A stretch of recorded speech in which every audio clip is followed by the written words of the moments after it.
Hello, my name is Boyd B. McNiel. I am a resident of Pea Ridge, Arkansas.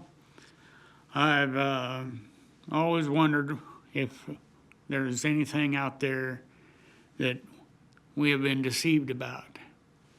And for the past 25 years, I have been studying, trying to find out what the world has been deceived about.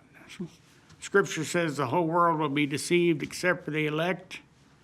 It also says there is a very narrow gate in which, and very few people are going to be able to find that narrow gate.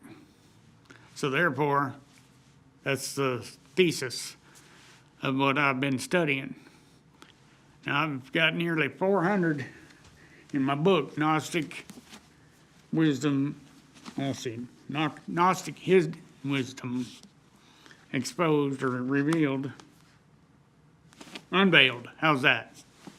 Anyhow, now I've got, this one's got close to 400 things.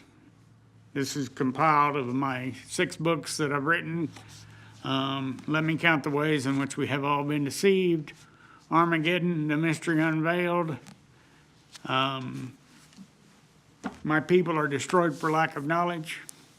But I want to point out 3 things first on this here little segment. And those 3 things are secular knowledge. They're not just religious knowledge or anything to that effect necessarily. The first thing we're taught as children is the alphabet. Now,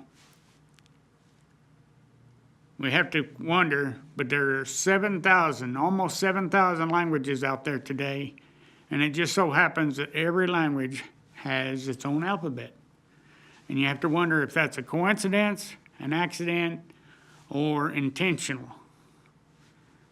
In Genesis chapter 11, it tells us the whole world spoke one language.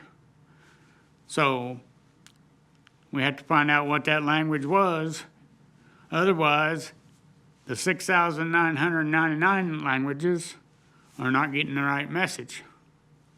Not the right correlation of the words. According to some study I've done, it said that Eber, the 7th from Noah, 7 generations after Noah, Eber and his family did not help build the tower. Therefore, they retained the original language.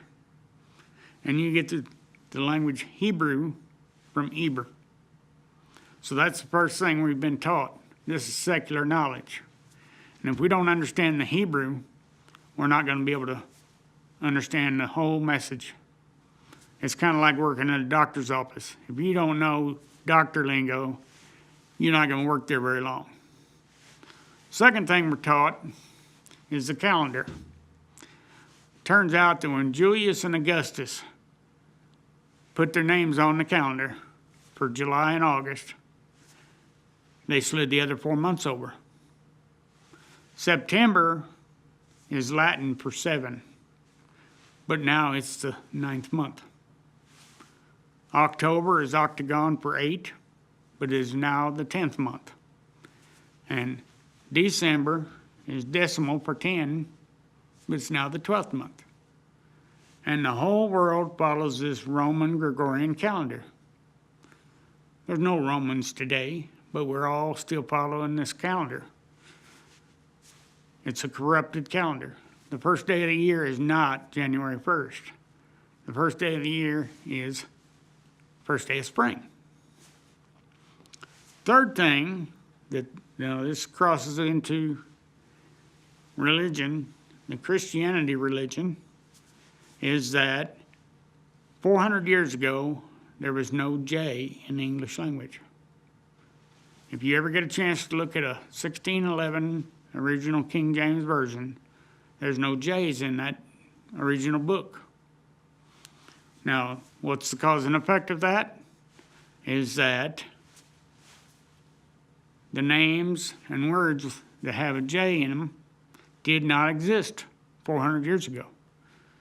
Names like Jesus and Jehovah. Those names are made-up names. Therefore, the name Jesus, it says all these churches teach there's only one name under heaven that we're saved by, and that is Jesus. The problem is, if that's the wrong name, how many people out there are being deceived by that little topic? So we have the alphabet, we have the calendar, and we have the letter J. All three of those are secular knowledge, and it all twists and curves into our religious knowledge. If you get a chance, you type in my name, you watch me on YouTube. I got 4 YouTube videos that I have had created. Thank you for your time. Boyd B. McNiel.